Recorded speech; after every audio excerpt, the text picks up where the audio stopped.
Hello, 5th and 6th grade.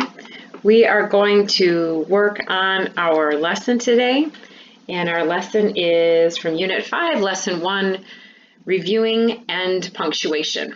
This is going to be our first English class that we've had in quite some time, so I'm excited for us to get started, and this is a review, so I think that you'll find this to be fairly easy.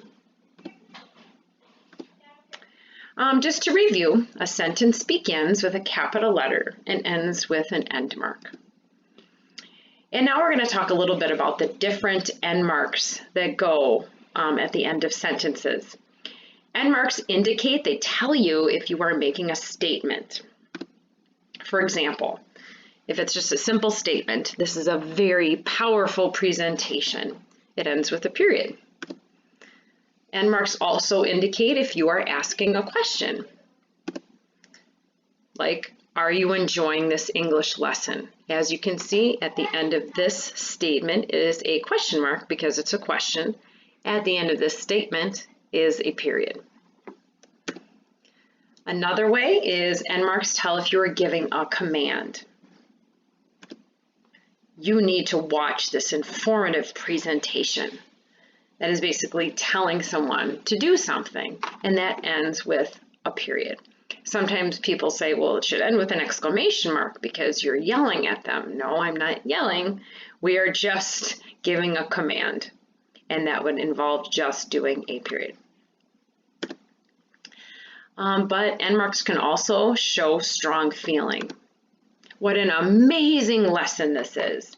And as you can see, this ends with an exclamation mark. One way to tell whether or not you add an exclamation mark is if you take a look at the first word. It's a question word. What an amazing lesson this is. It's not a question, but it's a question word. When you see that at the beginning of something that's clearly not a question, it is usually an exclamatory sentence or an exclamation. So what's our takeaways from this? You use a period to end a declarative. That's another word for a statement.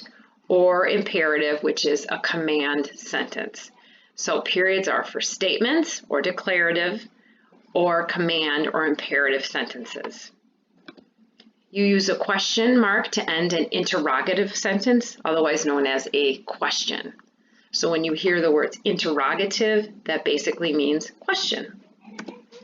And use an exclamation point to end an exclamatory sentence. That's an easy one to figure out because you see the word exclaim in exclamatory. So again, statements and commands or declarative and imperative sentences end with a period. Questions or interrogative sentences end with a question mark. And exclamatory sentences end with an exclamation point. Your independent assignment is page 235, numbers 9 through 22. Our examples are going to be on page 234, numbers 1 through 8. So if you do not have your book out and ready to go, this is the time to do it. And let's go through some examples right now. So on 234, our first question that we have there is, am I cooking dinner tonight? And we needed to decide which end mark to put. Well, obviously that is a question, so I put a question mark at the very end. Then we go on to number 2. We like cooked greens. Well, this looks like a statement to me, so because of that, I put a period at the end. Number 3, will you make the biscuits? That to me says a question. And if it's a question, it needs to have a question mark at the end. Moving on, number 4, please have some pecans. Well, that sounds to me like a command. You're being nice about it, but you're still commanding someone to do something. So that would have a period at the end. Number 5, you can shell them first. Well, that's also giving a command, so that would also end with a period. Number 6, how tasty the chocolate garlic soup is. Yuck, that sounds awful to me, but maybe it's really good. I don't know. But again, see how this starts with a question word And obviously this isn't a question, so I'm going to put my exclamation mark at the end of that. Number 7, what is in the microwave? Question mark, obviously a question. And number 8, what an amazing cook you are. Again, question word ends with an exclamation mark. Okay, you can write these down. That's fine if that will help you to do the independent assignment. But your assignment for me on the Google Doc, on the Google Classroom, is page 235, numbers 9 through 22.